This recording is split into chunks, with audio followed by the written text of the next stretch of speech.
Cloudflare is taking a stand against AI website scrapers. Artists criticize Apple's lack of transparency around Apple intelligence data. And your next webcam could be a Game Boy camera. It's Thursday, July 4th, and this is Engadget News.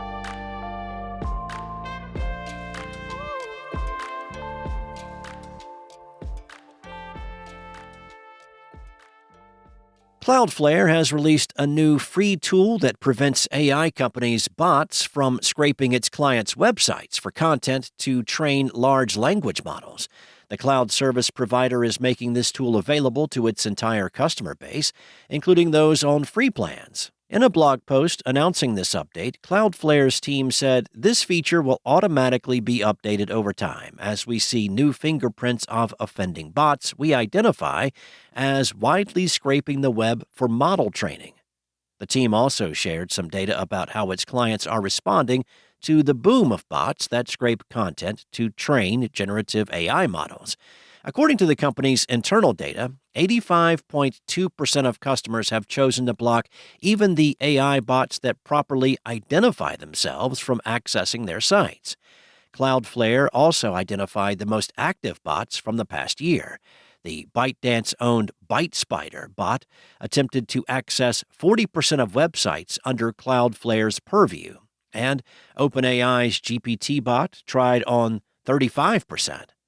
They were half of the top 4 AI bot crawlers by number of requests on Cloudflare's network, along with Amazon Bot and Claude Bot.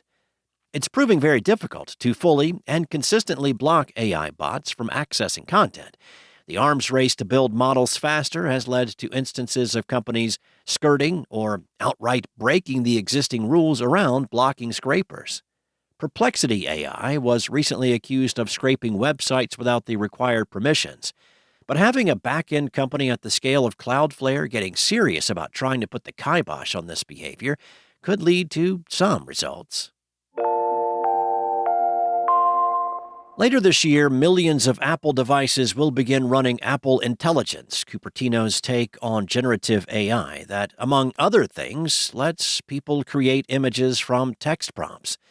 But some members of the creative community are unhappy about what they say is the company's lack of transparency around the raw information powering the AI model that makes this possible.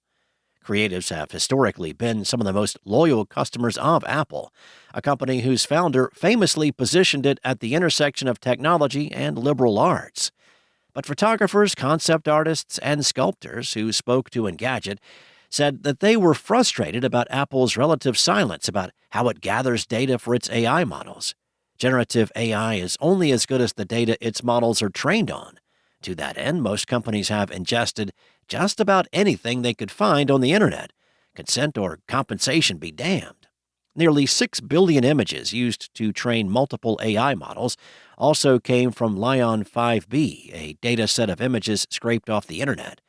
Artists, authors, and musicians have accused generative AI companies of sucking up their work for free and profiting off of it, leading to more than a dozen lawsuits in 2023 alone. Some creatives thought that Apple might do better. Instead, Apple has revealed very little about the source of training data for Apple Intelligence. In a post published on the company's machine learning research blog, the company wrote that, just like other generative AI companies, it grabs public data from the open web using AppleBot, its purpose-made web crawler. Apple did not respond to specific questions from Engadget, and there's so much more to this article, and you can read it in its entirety at Engadget.com. Forget your phone cameras and laptop built-ins. Your next webcam could be your old Game Boy camera. The team, sort of bringing this peripheral into the modern age, is Epilogue. The company makes the GB operator, which lets people play original Game Boy, Game Boy Advance, and Game Boy Color cartridges on a current PC or a Steam Deck. This week, Epilogue announced that it is working on an update that will make the Game Boy camera into a webcam, but one that's a fuzzy, lo-fi 16 kilopixel experience. The magic happens through the Playback Emulator app that powers the GB operator. The company commented, "We now have a live feed from the Game Boy camera, but still need to fine-tune some things and allow for configuration options. We wanted to share this update because it was exciting to see it finally work, and we can't wait to see everyone having fun with it.